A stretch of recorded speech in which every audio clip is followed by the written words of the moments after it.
비추는 별처럼 어두운 곳 다니며 빛이 되어요. 길을 몰라 헤매는 친구들에게 아름답게 비추는 빛이 되어요. 사랑의 빛, 나눔의 빛, 기쁨의 빛, 섬김의 빛, 빛을 따라 함께 가요.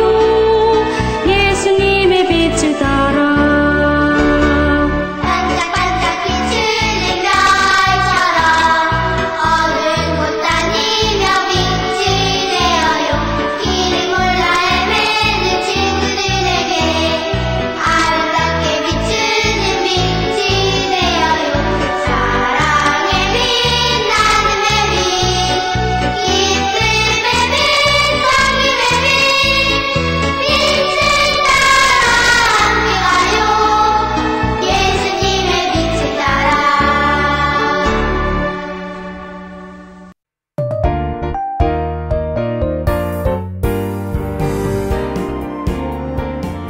여러분 안녕하세요.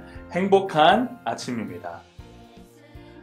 우리 친구들은 위장이라는 단어의 뜻을 알고 있나요? 위장이란 무엇인가를 찾기 어렵도록 숨는 것을 뜻합니다. 전도사님이 이제부터 보여줄 사진을 보면 쉽게 이해할 수 있을 것입니다. 자, 이 사진에는 어떤 동물이 있을까요? 네, 사진 가운데에 부엉이가 있습니다.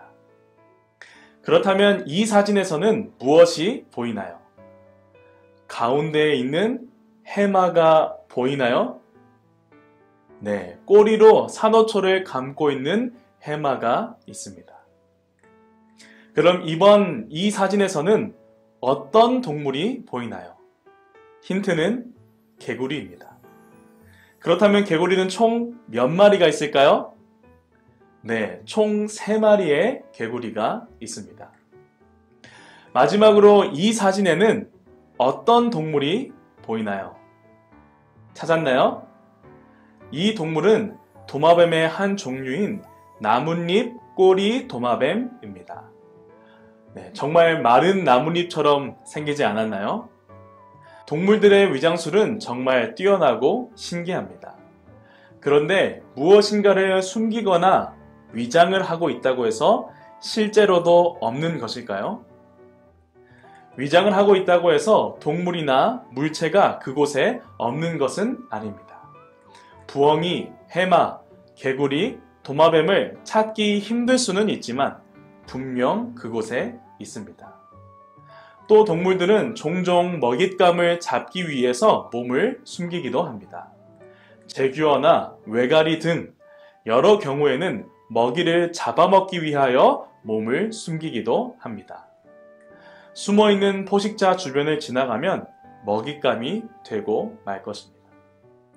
그렇기 때문에 무엇인가 감추어져 있다고 해서 그것이 없다고 생각하는 것은 매우 위험한 생각입니다. 그렇다면 죄는 어떨까요? 이스라엘의 왕 다윗은 아주 큰 잘못을 저질렀습니다. 하나님이 보시기에 용납할 수 없는 큰 죄를 저지르게 되었습니다.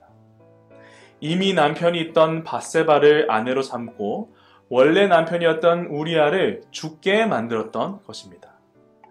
그러나 다윗은 그렇게 큰 잘못을 저지른 후에도 그 죄를 숨기면 사라질 것으로 생각했습니다.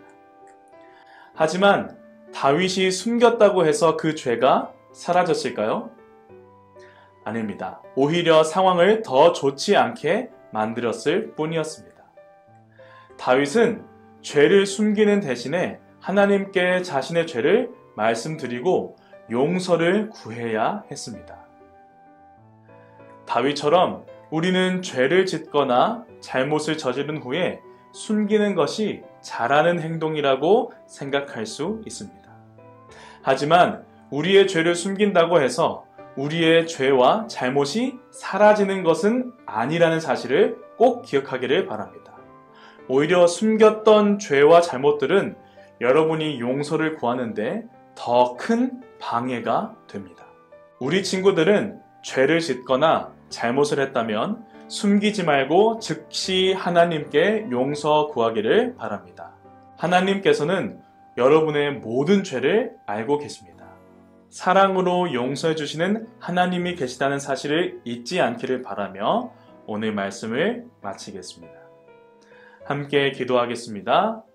사랑의 아버지 하나님, 우리는 때로 죄를 짓거나 잘못을 하였음에도 다윗처럼 그 죄가 부끄러워서 숨겨버릴 때가 있습니다. 하나님, 그렇지만 우리가 그 죄가 없어지는 것이 아니라는 사실을 기억하고 우리를 사랑하시는 하나님께 그 죄를 고백할 수 있도록 도와주세요. 하나님, 우리가 그 죄를 고백할 때 우리의 죄를 깨끗이 용서해 주시기를 바라며 사랑의 예수 그리스도 이름으로 기도합니다. 아멘.